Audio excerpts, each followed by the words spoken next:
Actually हुआ क्या, ज्योतिष धंधा हो गया।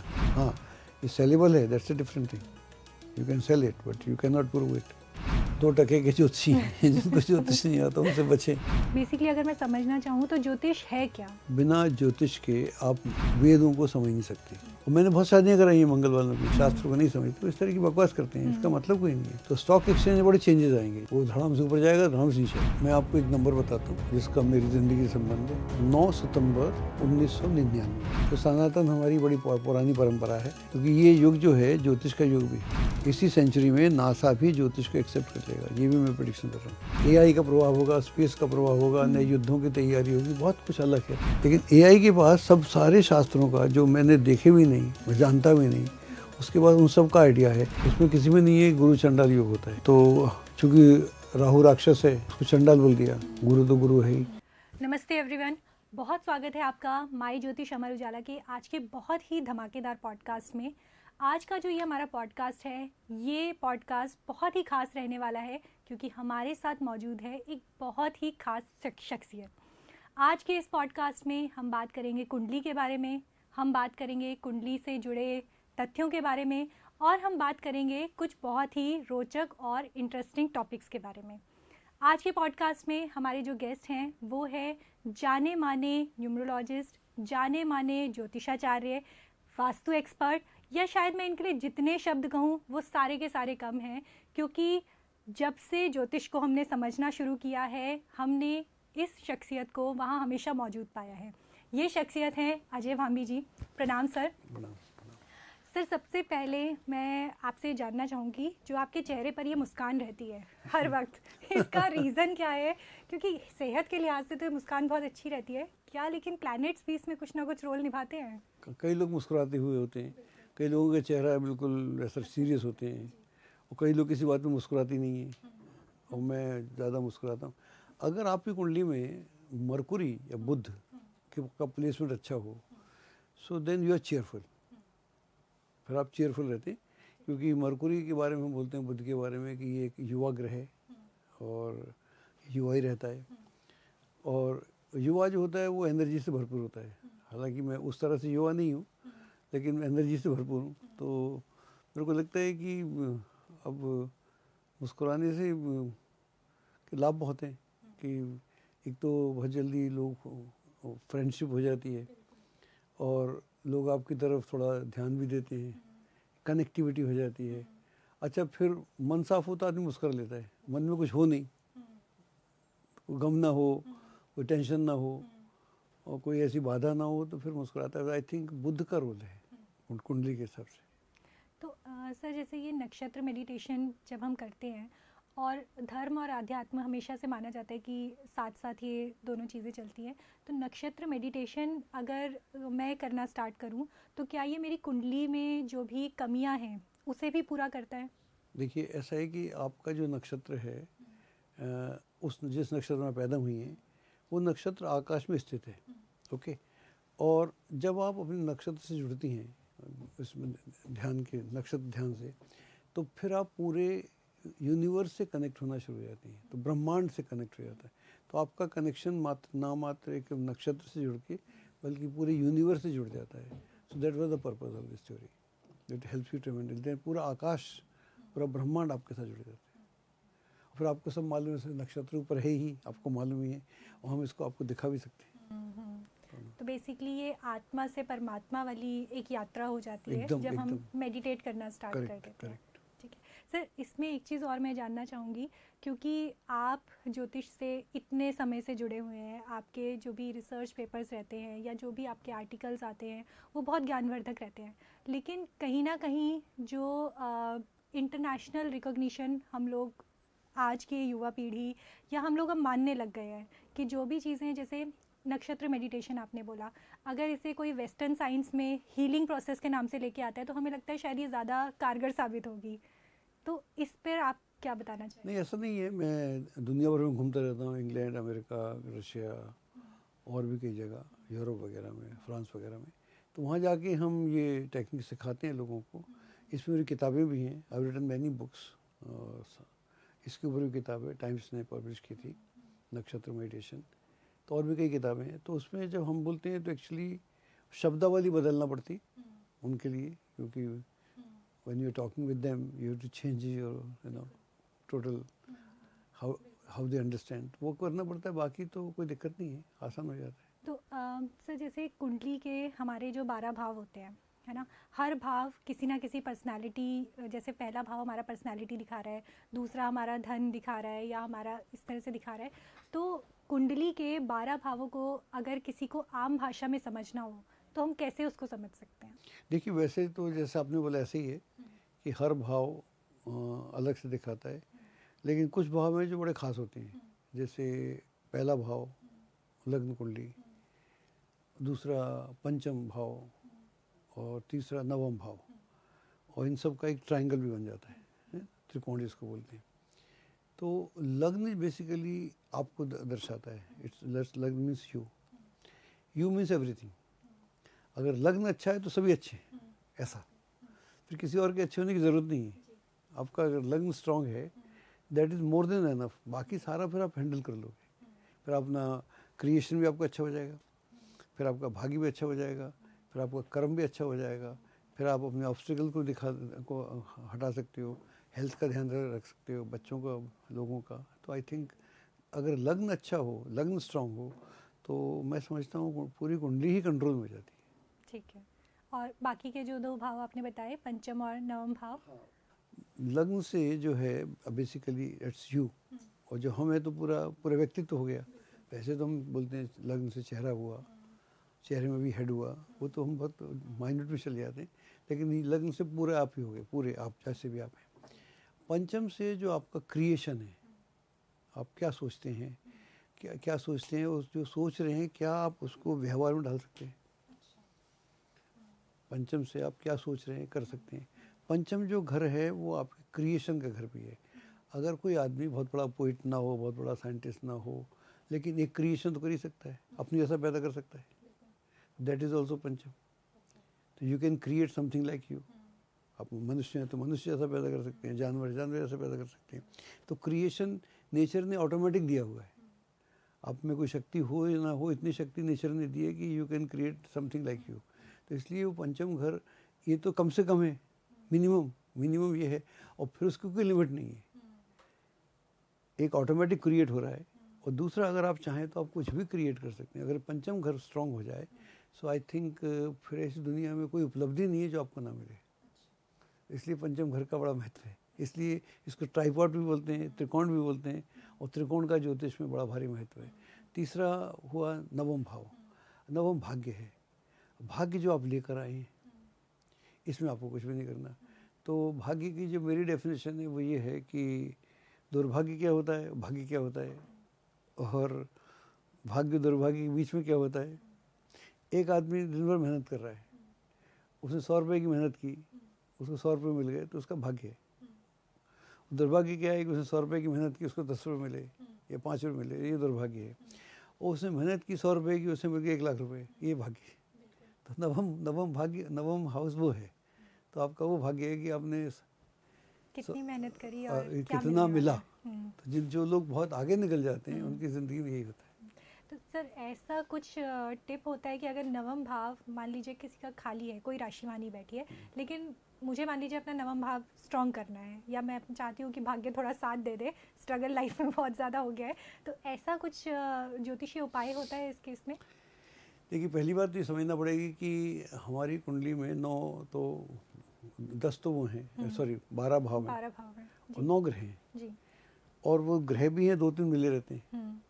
तो अधिकतर ग्रह जो होते हैं या तो 5 इकट्ठे होते हैं या 7 होते हैं, बहुत कभी कभी 8 होते हैं, 8 से ऊपर तो होते नहीं। तो बुरी से बुरी स्थिति में 4 खाली रहेंगे, बाकी 7-8 घर खाली रहते हैं। तो खाली तो रहने वाले हैं, लेकिन आपका भाग्य का जो स्वामी है और जो भाग्य पे जो घर है वो कहाँ बैठा हुआ है, उसका लॉर्ड, और वो किस तरह की कनेक्शन में बैठा हुआ है।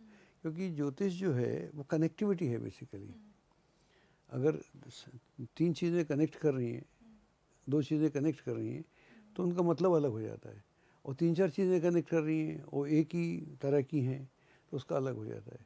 तो अगर त्रिकोण बन जाए कुंडली में तो पूरा पिरामिड हो जाता है। अगर चतुर्भुज बन जाए तो अलग हो जाता है। तो एक्चुअली बेसिकली एस्ट्रोलॉजी एक कनेक्टिविटी है, और जो कनेक्टिविटी है उसी से हम योग बोलते हैं, उसी को हम राजयोग बोलते हैं। और कनेक्टिविटी नहीं है तो उसको हम बोलते हैं कि इसमें डिसकनेक्टिविटी है, तो वहाँ पर राजयोग बन के भी भंग हो जाते हैं। तो अब भाग्य कैसे सुधरेगा? भाग्य सुधरता है कर्म से। तो बेस्ट वे उसका है कर्म है, क्योंकि अगर हम कुंडली को देखें, ये हमारा बड़ा पुराना चिंतन है, हम चलते हैं 1 से 9 घर में, ओके, तो भाग्य यहाँ खत्म हो जाता है 9 पे, और दशम, फिर दशम में कर्म शुरू होता है। तो जहाँ भाग्य पीछे रह गया वहाँ कर्म आगे बढ़ गया। यही कृष्ण बोलते हैं, इस दुनिया में अगर तुम आए हो तो कर्म करना पड़ेगा। तो जब आप कर्म करते हैं तो फिर उसकी कोई लिमिट नहीं है। देन जहाँ आप कर्म करते हैं तो 11th हाउस जो वो आपके लाभ का है, तो फिर आपको लाभ की कोई चिंता नहीं रहेगी। तो जहाँ भाग्य खत्म होता है वहाँ से कर्म शुरू होता है।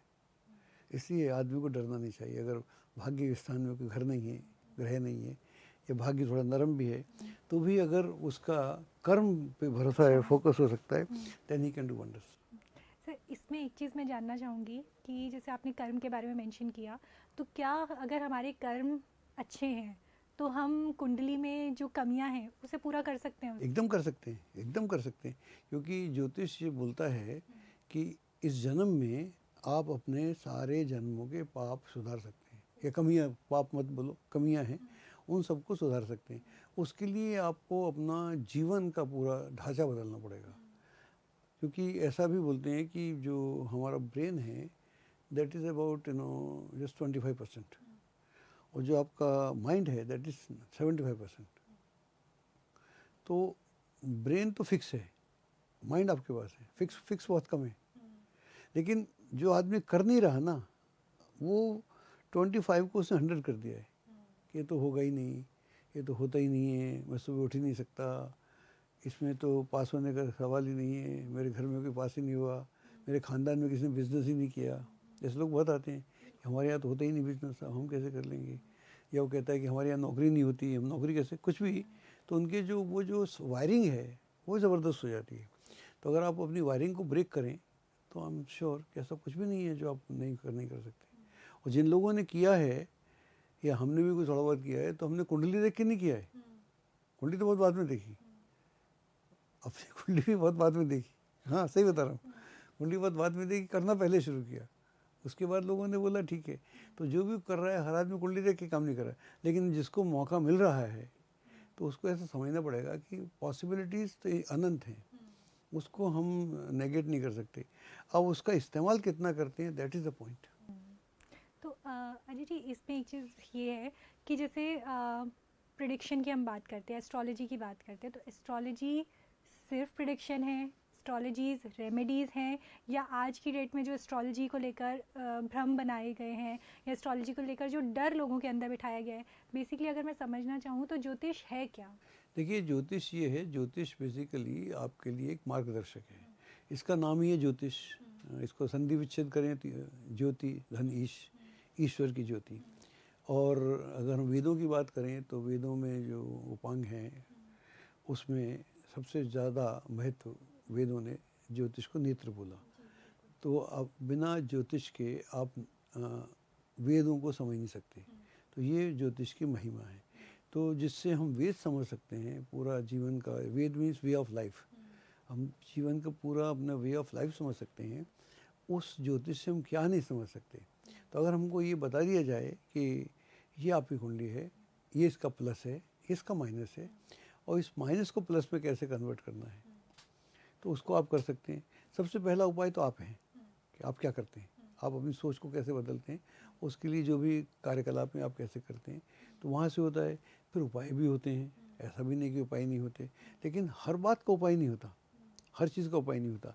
और दूसरा जो आपने तीसरा प्रश्न किया कि लोग बोलते हैं कि 99 रुपीज़ में ज्योतिष सीख जाओ, 3 दिन में ज्योतिष सीख जाओ। हमको सीरियसली करते हुए 45 ईयर्स हो गए सीरियसली, और वैसे 50 हो गए। अभी आप मेरे से पूछेंगे कि मैं सब जानता हूँ, मैं बोलता हूँ नहीं जानता हूँ। हम जैसे स्टूडेंट, हम लर्निंग, मैं सीख रहा हूँ। हाँ, अब मुझे लगता है मैं सीख सकता हूँ।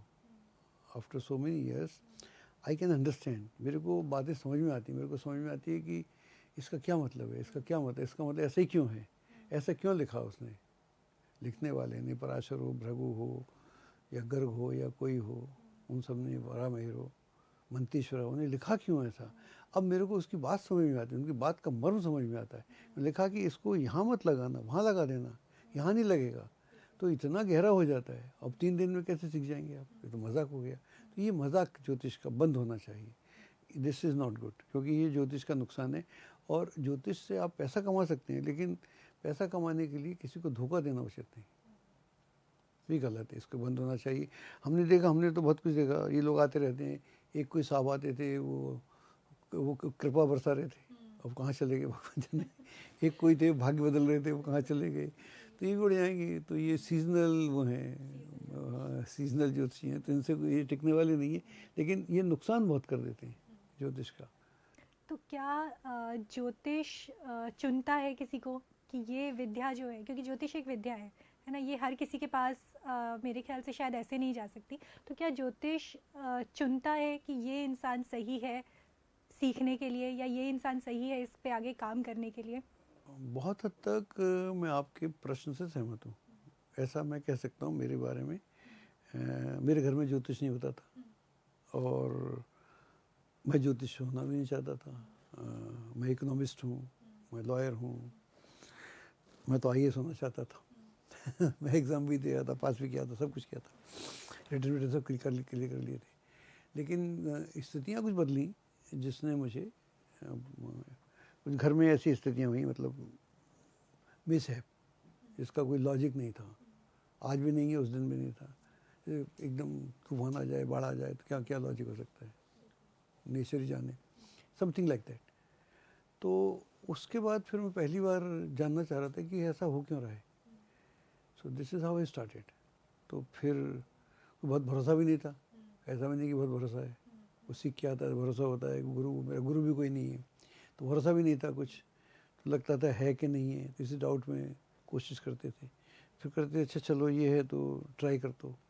तो निकाल के फिर अपने दोस्तों को बताते थे कैसा होगा। मैं प्रेडिक्शन करता था, कल क्या होगा, परसों क्या होगा, ऐसा हम जानता था। ऐसा होगा नहीं ऐसा। तो this is how it is happened.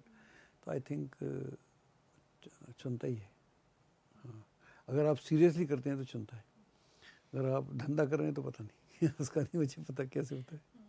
तो ज्योतिष में जैसे हमारे जो 9 ग्रह हैं, हर ग्रह की अपनी एक महानता है, हर ग्रह की अपनी कुछ कमियां हैं, कुछ अच्छी बातें हैं। जैसे अगर मैं आपसे केतु ग्रह को समझना चाहूँ, क्योंकि केतु को अलग अलग तरह से देखा जा रहा है। कहीं बोला जाता है कि केतु अगर आपका अच्छा है तो आपको स्पिरिचुअलिटी पे लेकर जा रहा है।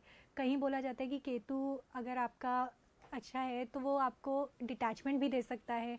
तो किसी एक ग्रह के बारे में अगर हम देखना चाहें, जैसे अगर मैं केतु की बात करूं, तो क्या ये उसकी पोजीशन पे भी डिपेंड करेगा, या ये उसके नेचर पे डिपेंड करेगा कि वो आपको क्या रिजल्ट देगा? देखिए, मैंने जो ज्योतिष समझा, मैंने समझा कि अगर मान लो मुझे केतु ही समझना है, तो मुझे केतु की रूट्स पे जाना पड़ेगा, जड़ों पे।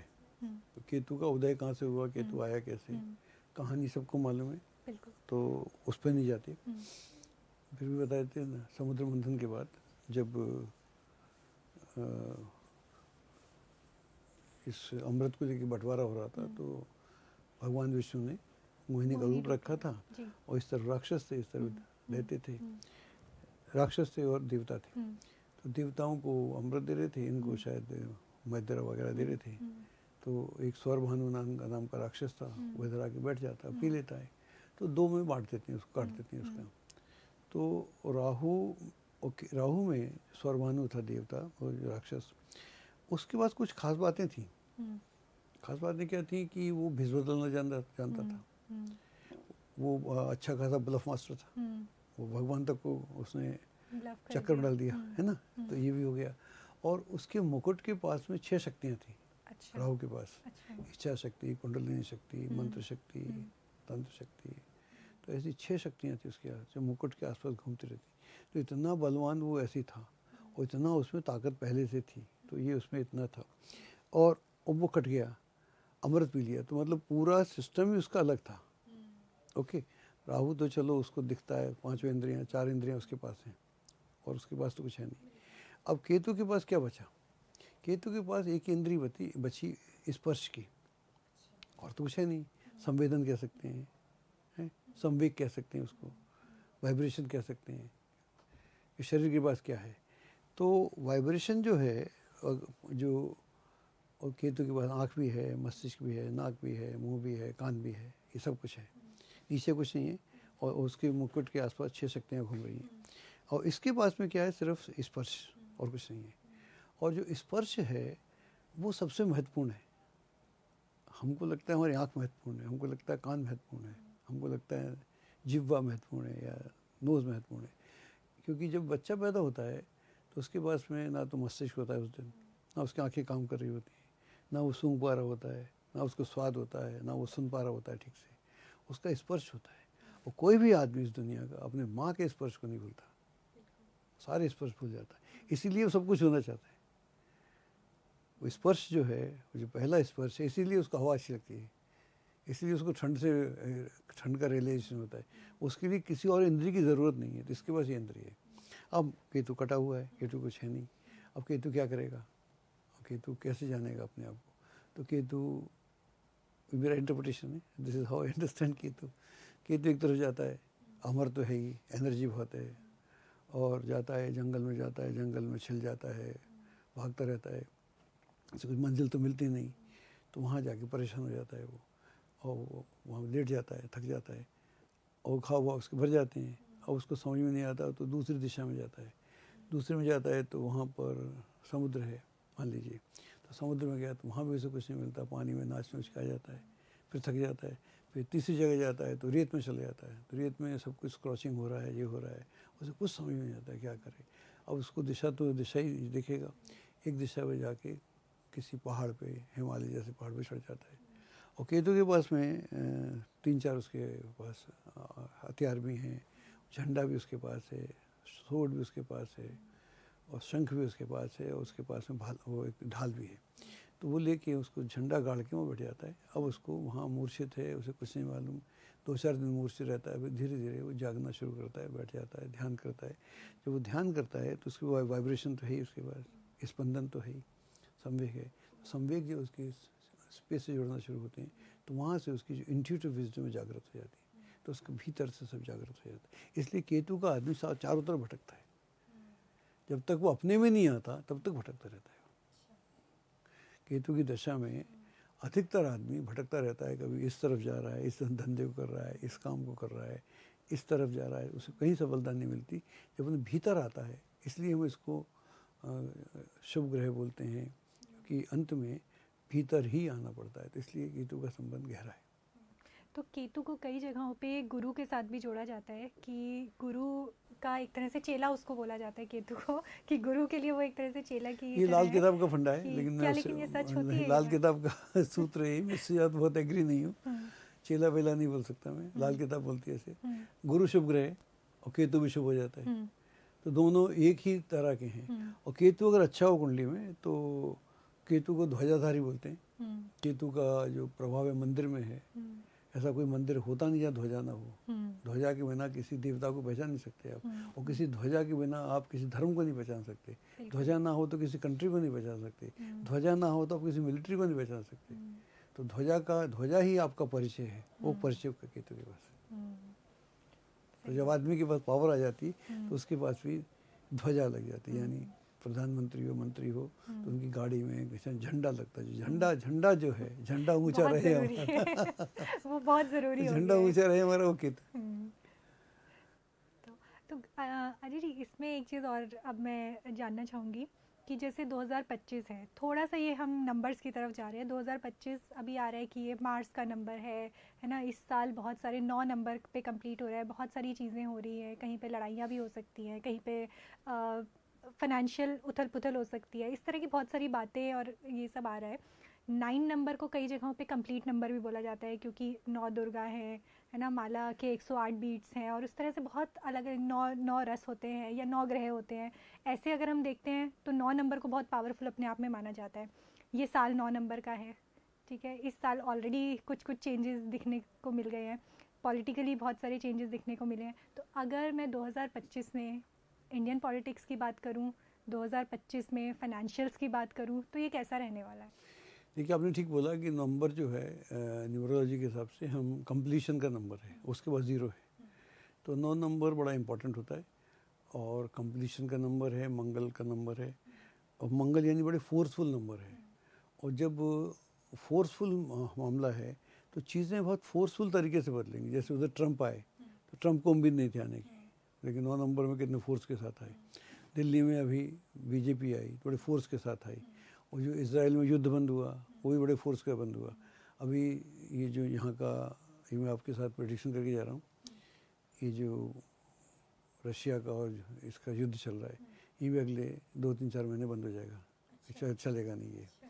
अप्रैल के बाद कभी भी, मार्च अप्रैल के बाद कभी बंद हो सकता है। तो ये बंद हो जाएगा। तो यहाँ पर बहुत सारी चीज़ें, जो पुरानी चीज़ें हैं उनको ख़त्म करता है और नई चीज़ों को शुरू करता है। That is number 9। और जब जब पुरानी चीज़ें ख़त्म होती हैं तो आसानी से कुछ भी ख़त्म नहीं होता। उसको ख़त्म करने के लिए फोर्स चाहिए, उसको ख़त्म करने के लिए एक विध्वंसता चाहिए, एग्रेशन चाहिए। तो एग्रेशन से चीज़ें ख़त्म होंगी और नई चीज़ें शुरू होंगी। तो ये परिवर्तन का दौर तो डेफिनेटली है। और जो भी लोग इस वर्ष, कोई भी राशि हो, अगर वो पूरे वर्ष बचा हुआ है, अभी तो पूरे शुरू हुआ है फरवरी में हमें, अगर वो पूरे नियम के साथ, अनुशासन के साथ, सिस्टम के साथ किसी भी मुद्दे पर फोकस होकर चलेंगे तो इसी वर्ष में कमाल कर सकते हैं। ये हर किसी के लिए, कोई राशि हो, कहीं शनि हो, कहीं गुरु हो, इससे कोई फर्क नहीं पड़ता। तो मैं ये मान सकती हूँ कि अगर मान लीजिए कुंडली को हम थोड़ी देर के लिए साइड भी कर दें तो हमारा जो भी कर्मास होंगे या हमारा जो भी फोकस होगा वो हमें सक्सेस दिला सकता है इस साल में। ये बिल्कुल एकदम दिला सकता है, सक्सेस दिला सकता है। और फोकस हो, अनुशासन हो, सिस्टम हो। वरना क्या है कि अगर उसमें सिस्टम नहीं है तो फिर मंगल विध्वंसक भी हो सकता है। ये क्रिएशन और विध्वंसक दोनों का है, डिस्ट्रक्शन और क्रिएशन। तो अगर आप मतलब ऑर्गेनाइज नहीं है तो आप डिस्ट्रक्टिव हो सकते हैं।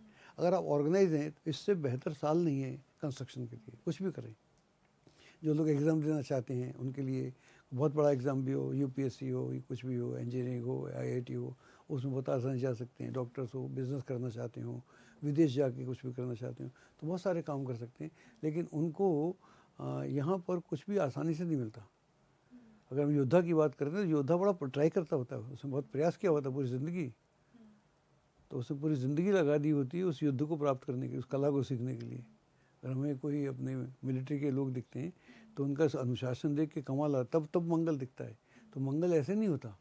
मंगल का मतलब है बिल्कुल आपको अपना निचोड़ दिया जाए, तब आप मंगल हो जाते हैं। तो मंगल वो साल है। लेकिन आपको अपना पूरा बदलना पड़ेगा। If you are ready to do it, this year can change your destiny. Okay, तो सर इसमें एक चीज़ और मैं पूछूंगी कि जैसे मंगल का ये साल है और कुंडली में मांगलिक दोष को लेकर बड़े सारे इफ़ एंड बट्स रहते हैं कि मांगलिक दोष है तो आपको लाइफ में स्ट्रगल हो सकता है। स्पेशली मैरिज लाइफ में लोग इसको बहुत काउंट करते हैं। मांगलिक दोष है तो आपकी शादी में डिले हो सकते हैं। मांगलिक दोष इतना बड़ा एक रीज़न क्यों हो जाता है किसी भी कुंडली को देखने का? एक्चुअली मेरे को तो मंगल दोष कभी समझ में आया नहीं, बिल्कुल क्यों नहीं आया। एक ज़माना था कि जब हम काफ़ी गुलाम रहे। पहले इस्लाम के लोग आए, फिर ब्रिटिश लोग आए इस्लाम के ज़माने में। तो हमारे यहाँ इतनी पर्दा प्रथा भी नहीं थी। अगर हम बहुत देखें, पीछे चले जाएँ तो हमारे यहाँ तो स्वयंवर की प्रथा है। सीता का स्वयंवर होता है, द्रौपदी का होता है। तो हमारे पर्दा प्रथा तो रही नहीं ना। तो औरतें इतनी दब के नहीं रहती होंगी जैसे दर। लेकिन जब हम औरों से गुलाम हुए तब उनके यहाँ ये था। और उनका जो जब भी कोई भी आताताई होता है वो सबसे पहले आपकी इज्जत पे हाथ डालता है। आपकी इज्जत पे हाथ डालने के लिए औरत बची है, आपकी माँ, बहन, बेटी जो भी कोई है। तो वहाँ से पर्दा प्रथा शुरू हुई, नंबर 1। और दूसरा क्या था कि दूसरा कि हमारा जो पूरा आधार था खेती है प्राइमरीली, उसके बाद थोड़ा बहुत वो है। तो वी नीड हैंड्स, हमको ऐसे हाथ चाहिए।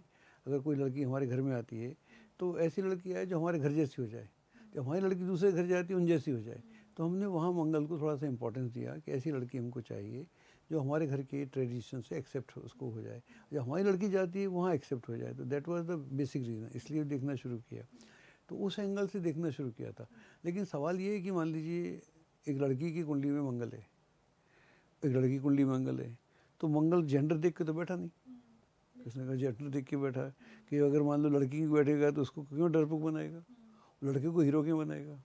तो दोनों को जैसा बनाता है वैसे ही बनाएगा। अगर वो पायलट हो सकता है तो ये भी पायलट हो सकती है, और वो कमांडेंट हो सकती है, वो कमांडर हो सकता है तो वो हो सकती है। तो मंगल दोनों के लिए बराबर है, मंगल जेंडर वाला के लिए ग्रह थोड़ी है। हमने उसको कर दिया। दूसरी बात ये है कि मान लीजिए एक लड़की है और वो शादी कर रही है, डॉक्टर है, इंजीनियर, उसके मंगल लग्न में बैठा है, तो क्या जाके विध्वंस कर देगी घर में? क्यों कर देगी? उसे यही काम है, जाके सास से लड़ना है, बहू से लड़ना है, या किसी और से लड़ना है, उसी काम है। तो काहे वो दंगा फसाद करेगी? तो ऐसा कुछ नहीं है। हमने उसको कर दिया।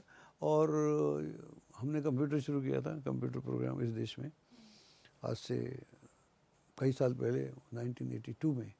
तो वहाँ पर ये प्रोग्राम बनाया था। तो ये प्रोग्राम इनकम्प्लीट है, फिर मैं छोड़ छाड़ दिया था, वही चल रहा है अभी तक। मैंने कईयों को बोला इसको चेंज करो। वहाँ जो मंगल का जो है, वैसे शादी हो भी जाए मंगल से नहीं होने देते। हर प्रोग्राम उसमें मंगल है, मंगली दोष है। तो ये भी एक तरह का साजिश सी है मंगल के साथ। आज ये ज्योतिषी की साजिश है, मंगल की साजिश मंगल की नहीं। साजिश नहीं है। तो क्योंकि मंगल को लेकर भी जैसे शनि को लेकर बहुत डर लोगों के दिमाग में बना देते हैं, वैसे ही मांगलिक दोष तो शादी के लिए एक बहुत बड़ा रीज़न हो जाता है कि मांगलिक दोष है कुंडली में, इसलिए शादी नहीं हो रही है। मैं इतने सालों से बोलता आ रहा हूँ, और लेकिन मेरी बात को सुनता नहीं। और मैंने बहुत शादियाँ कराई हैं मंगल वालों की, किसी का ना डिवोर्स हुआ, ना कोई मरा, ना कुछ हुआ, कुछ भी नहीं। आपकी मृत्यु में सिर्फ मंगल का हाथ थोड़ी है। हर ग्रह आपको मार, आपको चंद्रमा मार रहा है, आपको सूर्य मार रहा है, आपको हर कोई ग्रह मार रहा है। जो ग्रह आपको जीवन दे रहा है वही ग्रह आपको मार रहा है। ऐसा नहीं है, एक का काम थोड़ी है, सबका काम है। तो फिर उन्होंने गलत कर दिया, और यही काम शनि के साथ है। हम शुरू में जब हमने इस देश में बहुत सारे इन्हें काम किए, जो टेलीविज़न पे ज्योतिष मैंने शुरू किया 99 में रेगुलर बेसिस पे 5 साल किया, जैन टीवी था। तो वहाँ पर हम शनि पे हमने काफ़ी प्रोग्राम किए, शनि की बात की। हमने बोला शनि के बारे में, शनि जो है मानवता का मित्र है। उन्होंने मानव का मित्र बना दिया। उससे पहले 99 से पहले अगर आप इतिहास उठा के देखें तो शनि के 3-4 मंदिर थे। शनि सिंगनापुर का था, एक कोसी के आसपास है, ग्वालियर में एक आध कोई और होगा। ये प्राचीन मंदिर थे। अब ऐसा कोई शहर नहीं है जहाँ जाएँ 100-200 प्राचीन मंदिर ना मिल जाए। हमने एग्जैक्टली वही तो कह रहा हूँ। मैंने बोला शनि मानवता का मित्र, उन्होंने बोला मानव का मित्र। तो जिन लोगों ने शनि के साथ ये गड़बड़ ज़्यादा किया, उन सबको शनि उठा के फेंक दिया। और तो हम जैसे शनि की बात कर रहे हैं अजय जी, मैं इसमें एक चीज़ जानना चाहूँगी, क्योंकि शनि को लेकर ना बहुत डर होता है यूजुअली, है ना, कि शनि की क्रूर दृष्टि है, वक्री दृष्टि है, इस दृष्टि से देख रहा है या वैसा कर रहा है। मतलब शनि को लेकर कुछ ना कुछ बातें बहुत सारी होती रहती हैं। अब क्योंकि हर गली में एक मंदिर होता है, सड़क के किनारे मंदिर होता है, सोसाइटीज़ के अंदर मंदिर होता है, तो कई बार ये अब जैसे बोला जाता है कि शनि मंदिर को आप क्रॉस डायरेक्टली मत करो, आप आई टू आई मत देखो। तो जैसे अब ये तो अभी के आजकल के दौर में पॉसिबल नहीं है, क्योंकि अगर आप किसी सड़क से गुजर रहे हैं, उसके साइड में मंदिर है, तो आपकी नज़र चली जाती है, आप एक नज़र देख ही लेते हो कि चलो ठीक है मंदिर है। इन सब चीज़ों में जो शनि को अभी बना दिया है कि वो क्रूर ग्रह है और उनकी दृष्टि आप पड़ेगी तो आपका बुरा हो जाएगा, ये बात कहाँ तक सही है? तो बकवास है ना, ये बकवास है बेसिकली, इसका कोई आधार नहीं है।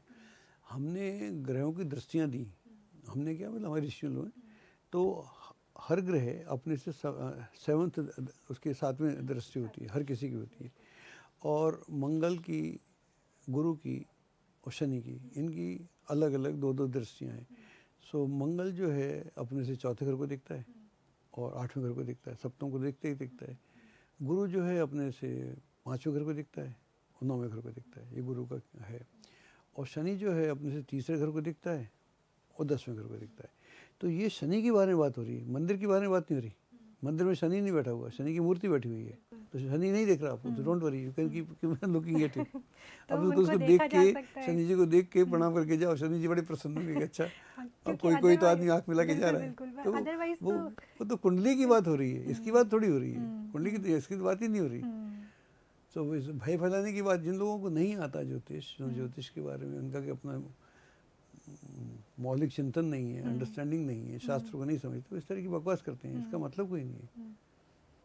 तो अजय जी, जैसे हम शनि के बारे में हमने बात करी, और शनि ग्रह जो है वो अगले 1-1.5 महीने में अपना राशि परिवर्तन भी करने वाले हैं, जबकि ये माना जाता है कि जब भी शनि राशि परिवर्तन करते हैं तो कुछ ना कुछ उथल पुथल वो मचा के जाते हैं, है ना। अब वो किसी भी लेवल पे हो सकता है, चाहे पॉलिटिकली हो, चाहे फाइनेंशियली हो, या किसी को कुछ सबक सिखाने वाली बात पर हो।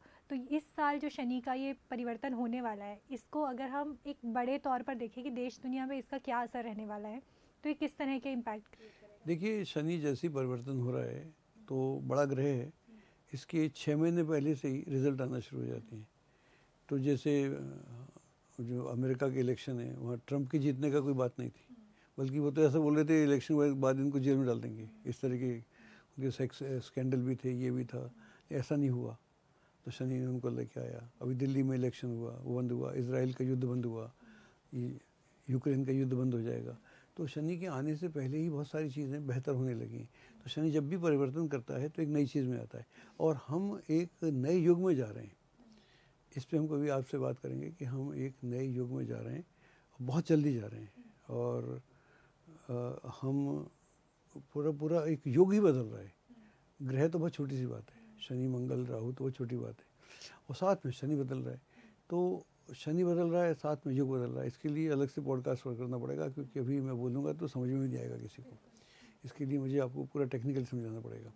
तो युग बदल रहा है, और दूसरा ये बदल रहा है, उधर बृहस्पति बदल रहा है। बृहस्पति अतिचारी होने वाला है अगले 16 साल के लिए। राहु केतु बदलने वाले हैं। तो ये पूरे युग बदलने का एरिया है। इस समय हम शनि के बदलाव में नहीं हैं, शनि के इन्फ्लुएंस बिल्कुल नहीं है, हम युग बदलने के इन्फ्लुएंस में हैं। तो we are entering into a new age ऑल टुगेदर। इसलिए एआई का जो प्रभाव है इस दुनिया में, एआई का प्रभाव होने वाला है, स्पेस का प्रभाव होने वाला है, बहुत सारे माइक्रो वायरसेस का प्रभाव होने वाला है, बहुत सारी नई चीज़ों। तो हम एक नई दुनिया में, ऐसी दुनिया देखी नहीं जो दुनिया हम देखने जा रहे हैं। और ये एक आध दिन की दुनिया नहीं है, ये अगले 20-25 साल की दुनिया है। तो 20-25 साल की दुनिया में हम तो नहीं रहेंगे, आप देखेंगे एक अलग दुनिया है जिसकी हम आज बात कर रहे हैं। उस दुनिया की बात कभी करेंगे। शनि का परिवर्तन तो होता रहता है, हालांकि ये परिवर्तन महत्वपूर्ण है, लेकिन ये मेरी निगाह में कुछ ज़्यादा महत्वपूर्ण नहीं है। ये तो बहुत कम महत्वपूर्ण है। महत्वपूर्ण वो है जो पूरी दुनिया का नक्शा बदल जाए, क्योंकि हम बहुत प्रोग्रेशन के साथ स्पेस में जा रहे हैं। हम अपना आधार ज़मीन से निकल के हम और ग्रहों पर ढूंढ रहे हैं, और अगले 25 सालों में हम लोकेट कर लेंगे कि हमको कहाँ जाना है।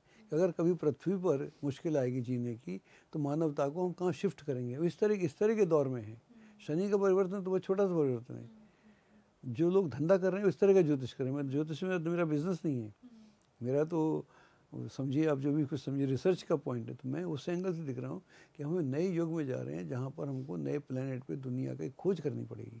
हमको दुनिया को समझना पड़ेगा कि अगर पृथ्वी पे कभी गड़बड़ हुई तो हम कहाँ होंगे। नहीं भी गड़बड़ हुई तो हम दूसरे जो प्लैनेट्स हैं या दूसरे और बल्कि प्लैनेट के अलावा भी जो नक्षत्र हैं उन पर हम कैसे जाएं। ये अगले 25 साल इस पर पूरा वो है, मैं उस पर फोकस कर रहा हूँ, बजाय कि शनि वनी तो ठीक है जाते आते रहते हैं।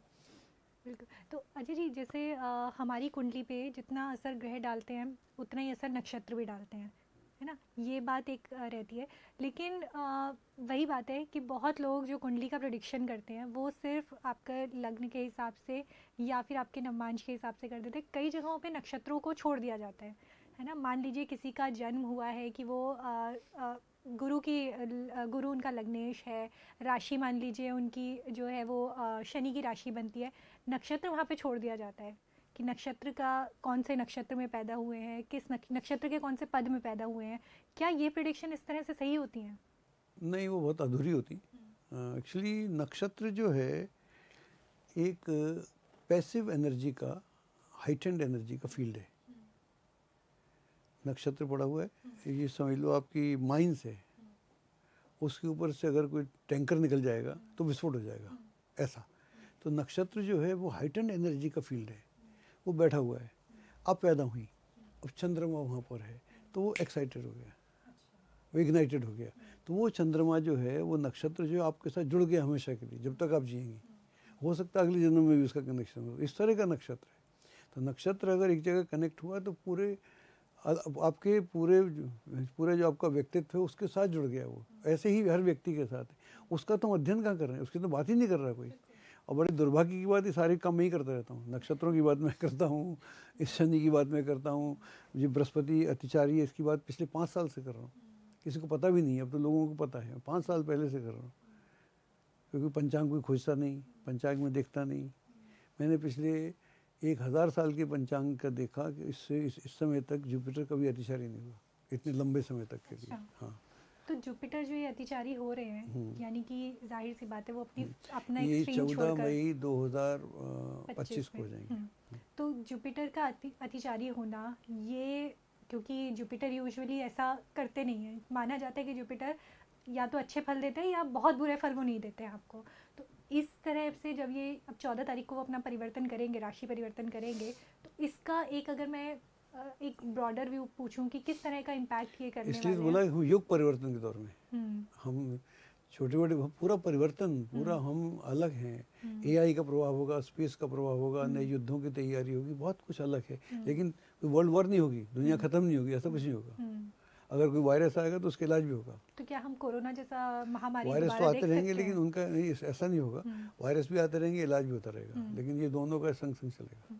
तो अजय जी, जैसे आप एआई को आपने मेंशन किया, एआई जो है अब एक ऐसी टेक्नोलॉजी है जो कॉन्टिन्यूसली आगे बढ़ती ही जा रही है। क्योंकि अगर एक इंसान के तौर पर मैं अगर 50 किताबें पढ़ सकती हूँ, 500 किताबें पढ़ सकती हूँ, पर मेरी एक लिमिट होगी। एआई की तो कोई लिमिट नहीं है। तो क्या हम ये कह सकते हैं कि एआई और एस्ट्रोलॉजी ये साथ साथ चलेंगे, या एआई कभी एस्ट्रोलॉजी को रिप्लेस करेगा, उसको ओवर पावर करेगा? देखिए, मैं पढ़ रहा था कभी कि एआई बेसिकली साइंस को भी और ब्रेन को भी रिप्लेस नहीं कर पाएगा। तो उसको नहीं कर पाएगा तो एस्ट्रोलॉजी को भी नहीं कर पाएगा, क्योंकि ये भी ब्रेन से संबंधित है। उसको नहीं कर पाएगा, लेकिन उसमें इजाफा बहुत कर देगा, उसकी जो रेंज बहुत बढ़ा देगा। जो मैं सोच पा रहा हूँ, मैं जब ये सोचता हूँ तो मैंने जितने शास्त्र पढ़े, जितना मेरा अनुभव है वो उसका है। लेकिन एआई के पास सब सारे शास्त्रों का, जो मैंने देखे भी नहीं, मैं जानता भी नहीं, उसके बाद उन सब का आइडिया है। तो मेरी एक बात को पूरे को छान के नाप के देता है। तो जब उसको देता है तो गूगल तो कुछ भी नहीं रहा ना, गूगल तो थोड़ा सा छोटा सा था, तो बच्चा था। तो जो गूगल से एआई का परिवर्तन हो रहा है, ऐसे ही अगले 20-25 साल में इस दुनिया में ऐसा परिवर्तन हो रहा है। वो भी उससे भी कई गुना अलग। हम एआई कितना रूल करेगा और हम किस तरह से, क्योंकि जब हम मून पे जाएंगे, मार्स पे जाएंगे, तो हम नई फ्यूल खोजेंगे।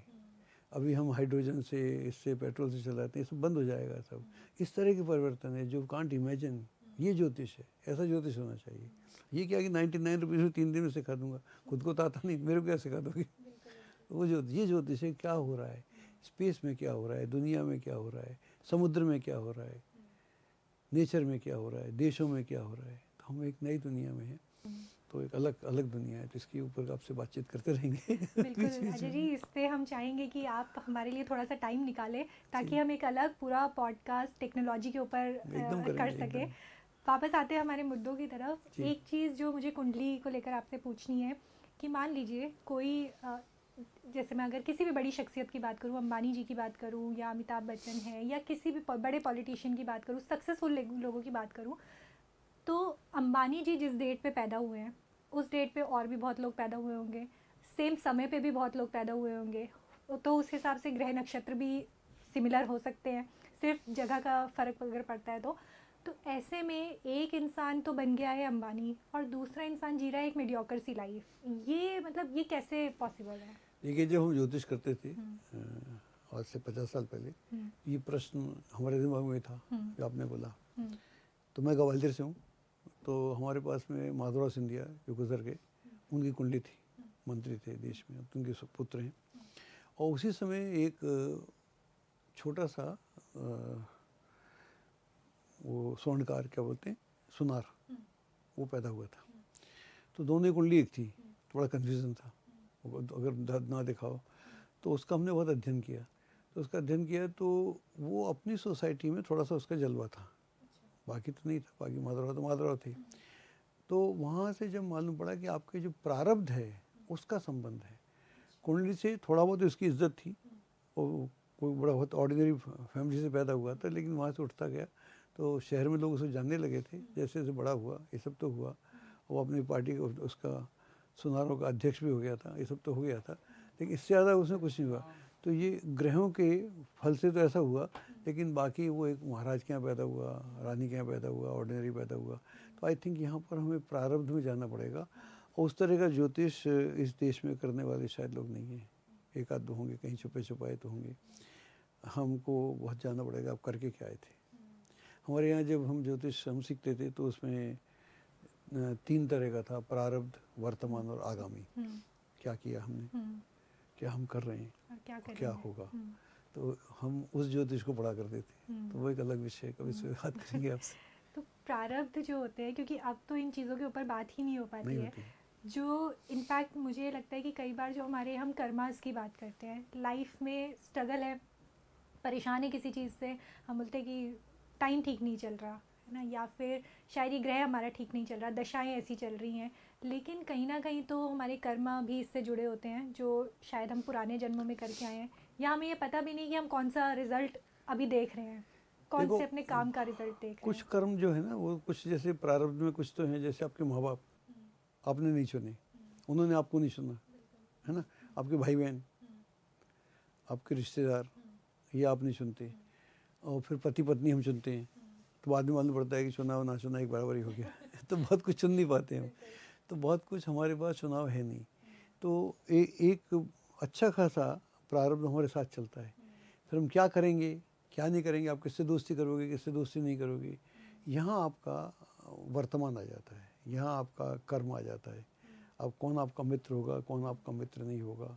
और मित्र से आप दोस्ती बना भी सकते हैं, ख़राब भी कर सकते हैं। भाई बहन को आप ख़राब कर सकते हैं, लेकिन फिर भी भाई रहेगा आपका। आप उससे बोलें ना बोलें, आप ये नहीं कह सकते मेरा भाई नहीं है मेरी बहन नहीं है।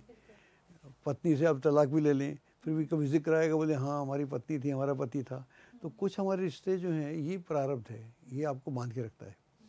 बाकी आपकी कर्म है, लेकिन आप जितना जल्दी अपने प्रारब्ध से मुक्त हो सकें, तब आपकी आध्यात्मिक उन्नति के लिए है। इस यहाँ हमारा मेडिटेशन काम आता है कि हमको अपने पुराने जो भी हमारे ऋणाल बंध हैं उनसे हमको निकलना पड़ेगा। ये आध्यात्म का क्षेत्र हो जाता है। तो हर चीज़ हमारे ऋणाल बंध है ना सबके साथ, तो हम कनेक्ट है ना अपने संबंधों से। तो ऋणाल बंध से आप अपने किसी के प्रति आप आसक्त हो जाते हैं। किसी जन्म में हुए होंगे तो आपका भाई हो गया, बेटा हो गया, बेटी हो गई, वो भी आपके प्रति हुआ होगा। और जहाँ पर एक तो ये तरीका है जहाँ संबंध बढ़िया है, यहाँ आदमी कोई बदला लेने आता है तो माँ के खिलाफ हो जाता है। कई लोग माँ को मार देते हैं, बाप को मार देते हैं, भाई को मार देते हैं, तो ये फिर वो बदला लेने आते हैं। तो ये एक अलग विषय है, कभी इस पर अलग से चर्चा करेंगे आपसे।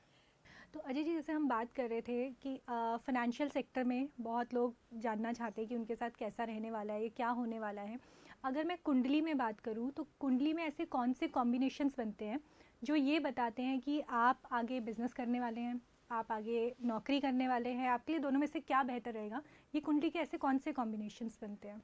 देखिए, अगर लग्न पावरफुल हो और 10th पावरफुल हो, 9th पावरफुल हो, तो जनरली आदमी नौकरी में चला जाता है। अगर उसका 5th पावरफुल हो लग्न के साथ, लग्न का तो होना ही चाहिए, थोड़ा भाग्य के साथ देता हो, फिर आदमी फास्ट बनना चाहता है। वो बिजनेस में जाता है, स्टॉक एक्सचेंज में जाता है, फिर वो कुछ नया करना चाहता है, क्रिएटिव फील्ड में चले जाता है। तो क्रिएटिव फील्ड में जाता है तो वहाँ से फिर उसको काफ़ी वो ये सेक्टर उसके लिए जहाँ उसे बहुत जल्दी से पैसा मिले, तो उसके लिए उसका 9th अच्छा होना चाहिए और 5th अच्छा होना चाहिए। फिर वो फास्ट मनी और बिग मनी जिसको बोलते हैं हम, अरबों करोड़ों, वहाँ जाता है। लेकिन ये हर जगह नहीं होता, रेयर ही होता है, क्योंकि हर आदमी नहीं होता, हर आदमी ऑर्डिनरी होता है। बहुत कम लोग होते हैं जो विशिष्ट हो जाते हैं। तो विशिष्ट होने के लिए 5th और 9th का योग होना चाहिए। तो अपनी बुद्धि भी काम करे उसकी और उसका भाग्य भी काम करे, तो वहाँ कमाल होता है।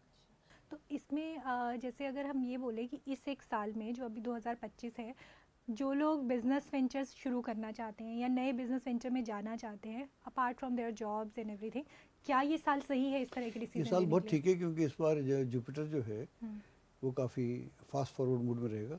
जब जुपिटर का एक्सेलरेशन बढ़ जाता है तो वो नए काम कराता है, नए बिजनेस कराता है, नई चीज़ें कराता है और बहुत फास्ट रिजल्ट देता है।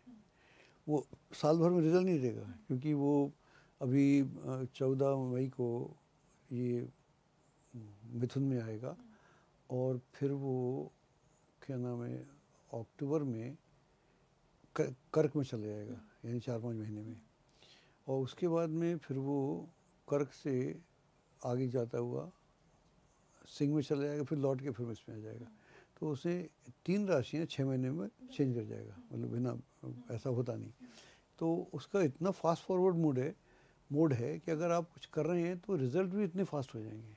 हाँ, अगर आप कोई काम कर रहे हैं उसमें स्कोप है तो वहाँ पर रिजल्ट का भी एक्सेलरेशन हो जाएगा और वो कई गुना बढ़ जाएंगे। तो जुपिटर ऐसा भी करेगा। तो स्टॉक एक्सचेंज में बड़े चेंजेस आएंगे। जो स्टॉक एक्सचेंज मई के बाद वो धड़ाम से ऊपर जाएगा, धड़ाम से नीचे आएगा, पता भी नहीं चलेगा। तो जो भी लोग इन्वेस्टमेंट का सोच रहे हैं वो हाँ, थोड़ा सा सोच समझ सोच के के इसको करें, क्योंकि करें। वहाँ बहुत सारे परिवर्तन मतलब डे टू डे में आ जाएंगे। डे टू डे तो नहीं है, मतलब एक महीने के अंदर एक मालूम पड़ा कि पता नहीं कहाँ चला गया और दूसरे नक्षत्र बदलते एकदम धड़ाम से नीचे गया, फिर गया। तो मतलब काफ़ी चेंजेस आएंगे। लेकिन इस दौर में कई लोग काफ़ी बन भी सकते हैं। तो ये मतलब नई चीज़ों को लाने वाला समय है। और ऊपर से आपने जैसा बोला कि 9 नंबर है, तो यहाँ पर जुपिटर का कनेक्शन भी हो गया और मंगल का भी कनेक्शन हो गया। Mangal means force, Jupiter means wisdom. अगर फोर्स और विजडम मिल जाएंगे तो कमाल हो जाएगा। तो जैसे न्यूमरोलॉजी में हम एक कॉन्सेप्ट करते हैं कि एक तो रूट नंबर हो गया जो जनरली आपकी डेट ऑफ बर्थ से निकल जाता है, एक आपका डेस्टिनी नंबर हो गया जो टोटल करने पे आपका आ जाता है, एक पर्सनल ईयर भी कहा जाता है कि एक पर्सनल आपका जो नंबर निकल के आता है पर्सनल ईयर। अब ऐसे में 9 ऑलरेडी इस साल का नंबर है। मान लीजिए किसी का मूलांक भी 9 आ जाता है, मान लीजिए उसका पर्सनल नंबर जो आ रहा है, पर्सनल ईयर जो आ रहा है वो 3 आ जाता है, तो क्या इस केस में उनको एक एज मिलेगा बाकी लोगों के कंपैरिजन में? देखो, मैं आपको एक नंबर बताता हूँ जिसका मेरी ज़िंदगी से संबंध है।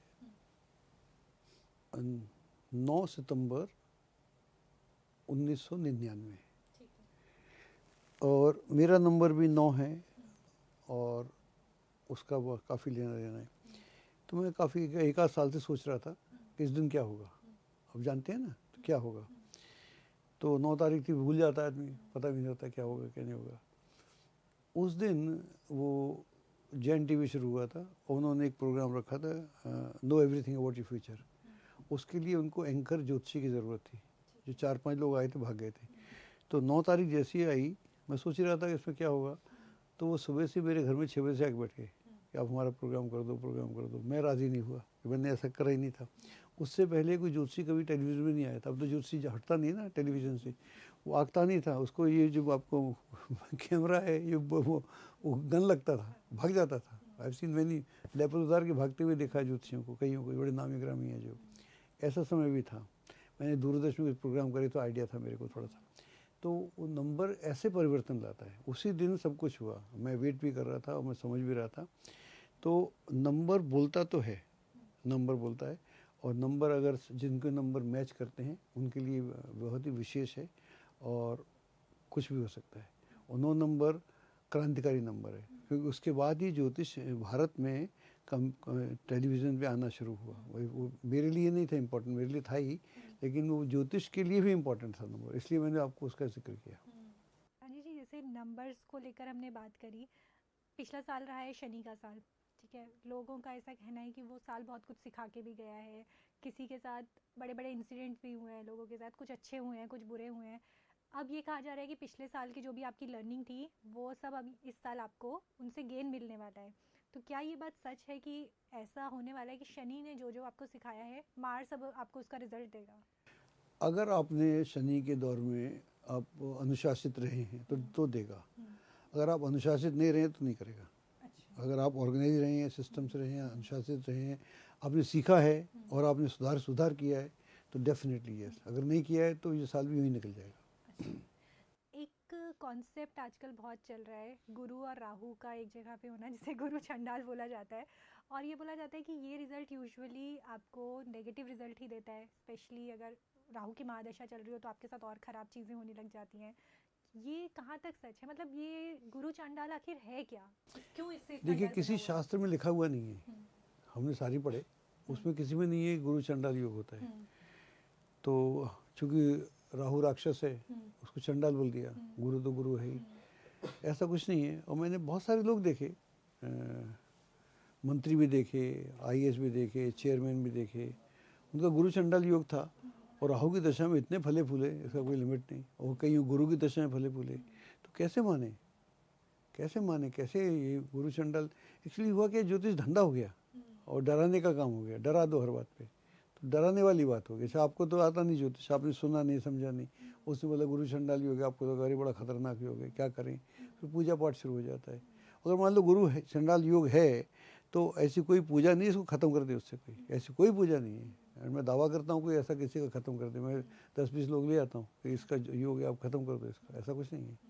हाँ, ये सेलेबल है, that's a different thing, you can sell it but you can not prove it, ऐसा नहीं होता।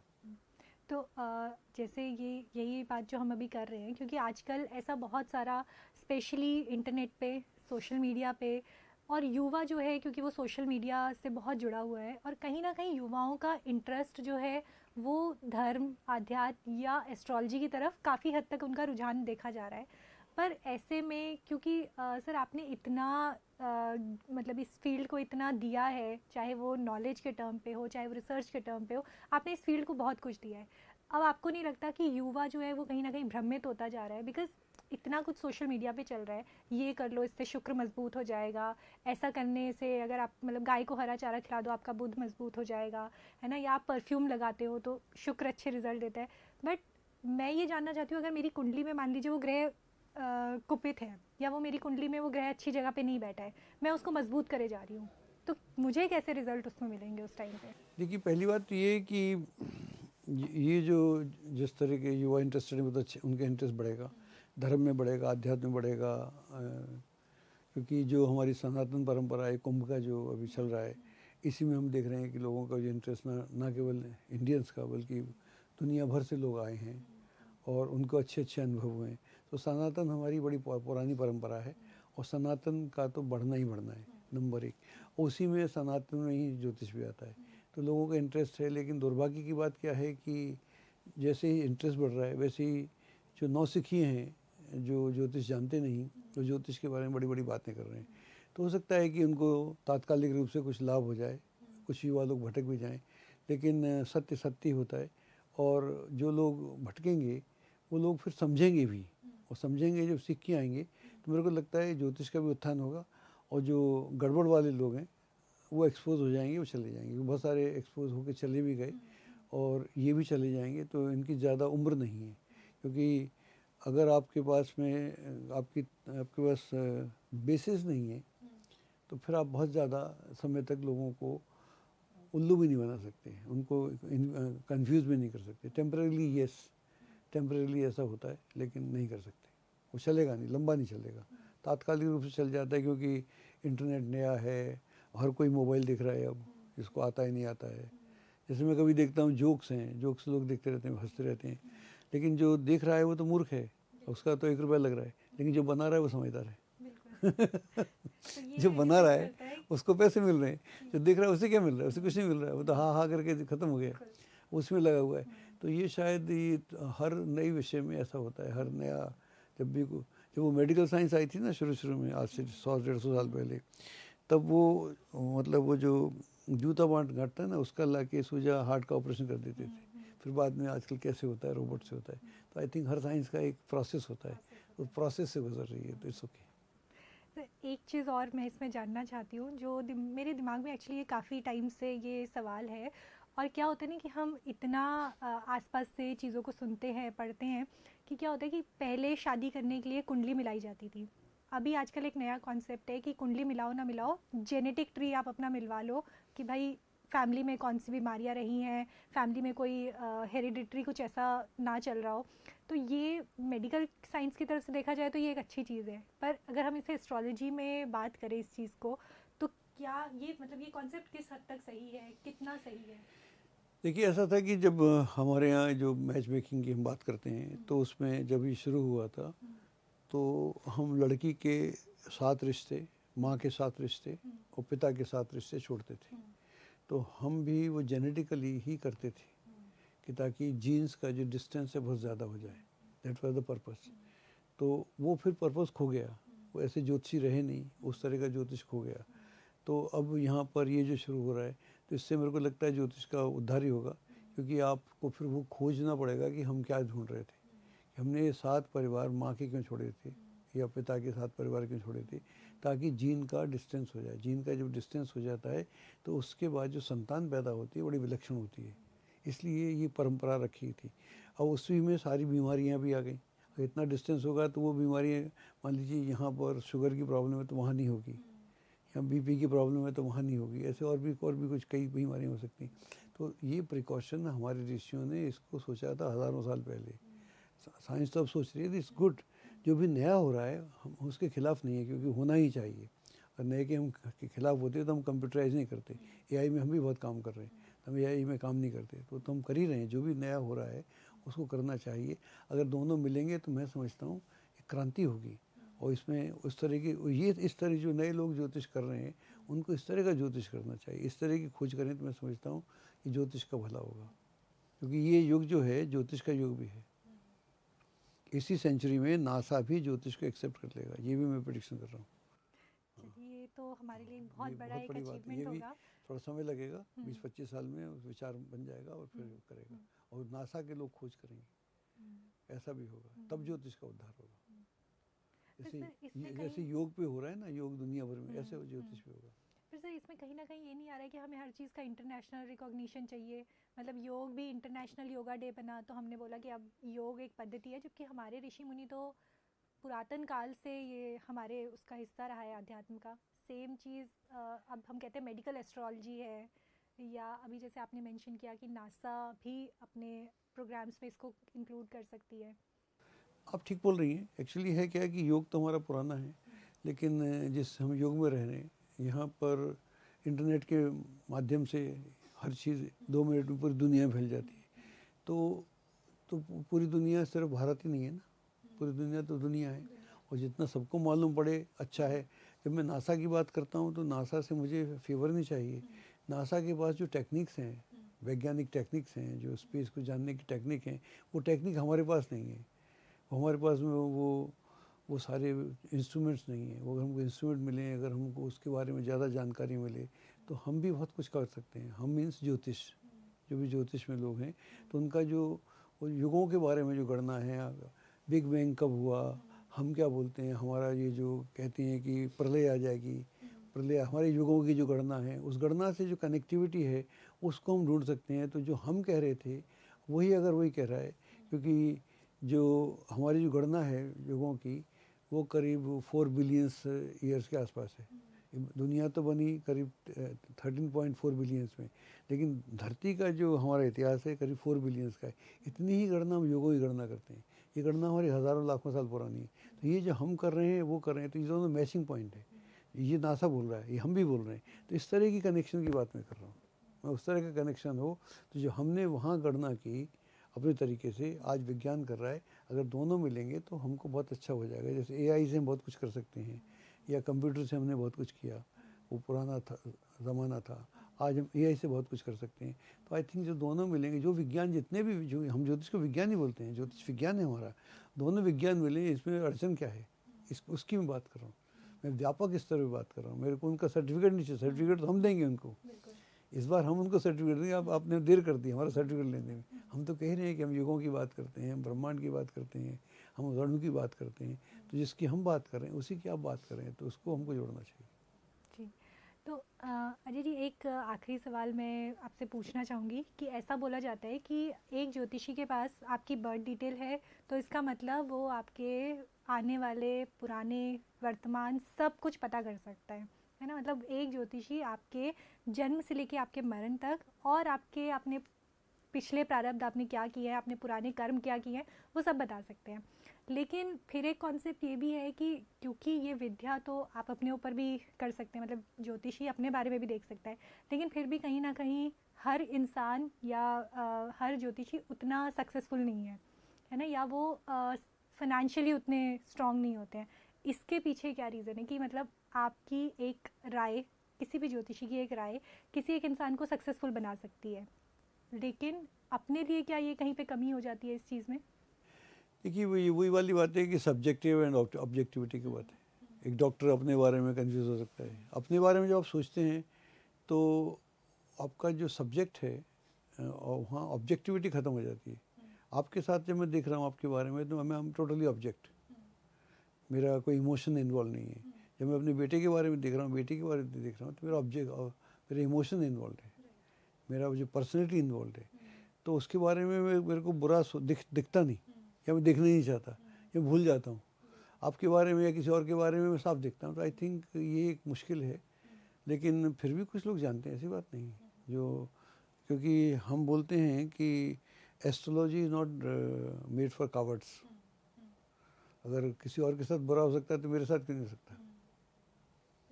किसी और की मृत्यु हो सकती है, मेरी क्यों नहीं हो सकती? तो it's not made for cowards. तो आई थिंक उस एंगल से अगर देखा जाए तो पता तो लग जाता है, लेकिन बहुत सारी बातें बताना भी नहीं चाहिए। नहीं बताना चाहिए, क्योंकि वो बताने से गड़बड़ हो जाती है। मेरे को एक अपना अनुभव मालूम है, मैं आपको बता देता हूँ। ये उसको बात कोई बहुत पुरानी बात हो गई। एक कोई मेरे साथ आते थे, एक साहब, तो अब बताते नहीं हैं, बताते नहीं हैं। पहले तो बोलते थे आप बताते नहीं हैं, बताना नहीं चाहते। तो मैं बोलना शुरू कर, आपको आता ही नहीं होगा। ऐसी हो जाता था आदमी, बार बार आते थे। तो मैं उनसे बोलता था यार सारी बातें बतानी चाहिए, ऐसा क्या? तो ही वॉज प्रोवोकिंग मी। 35 साल पुरानी बात है, आज की बात नहीं है। तो मैंने कुछ बता दिया, बेहोश हो गए वो, लिटरली बेहोश हो गए। मुझे डॉक्टर बुलाना पड़ा, literally I to call a doctor. तो उस दिन से मैंने कान को हाथ लगा कि ना बाबा, जितना आदमी झेल सके, क्योंकि वो उसके बाद वो भी भाग गए। उनको होश आना मुश्किल हो गया। मेरे को लगा आज मैं जेल में जाने वाला हूँ। तो मतलब कई बार बताना भी खतरनाक हो जाता है। सारी बातें वक्त बताता है ना, आदमी तैयार होता है। अच्छी बातें बताओ, आदमी का उत्साह बढ़ जाता है। नेगेटिव बातें बताओ तो आदमी कई बार नेगेटिव भी हो जाता है। तो इसलिए नहीं बताना चाहिए। अजय जी, आज आपके साथ जितना भी हमारे डिस्कशन हुआ है ये बहुत ही नॉलेजेबल रहा है, बहुत ही इंटरेस्टिंग रहा है। लेकिन मैं आपसे ये प्रॉमिस चाहती हूँ, क्योंकि हमारे कुछ टॉपिक्स ऐसे हैं जिन पे हमें और एक ब्रॉडर व्यू चाहिए, हमें नॉलेज चाहिए। तो आप ये प्रॉमिस करके जाइए आज हमारे व्यूअर्स से कि आप दोबारा आएंगे और उन टॉपिक्स पे हम बात करें जो हमारे गोचर होने वाले हैं। हम उन टॉपिक्स पे बात करें, हम एआई को लेकर, टेक्नोलॉजी को लेकर अच्छे तौर पर बात कर सकें, हम नंबर्स को लेकर बात कर सकें। तो इसके लिए आप हमारे साथ दोबारा से आइए, दोबारा से जुड़िए। और एक आखिरी चीज़ जो आप अपने व्यूअर्स के लिए यहाँ पे शेयर करना चाहें।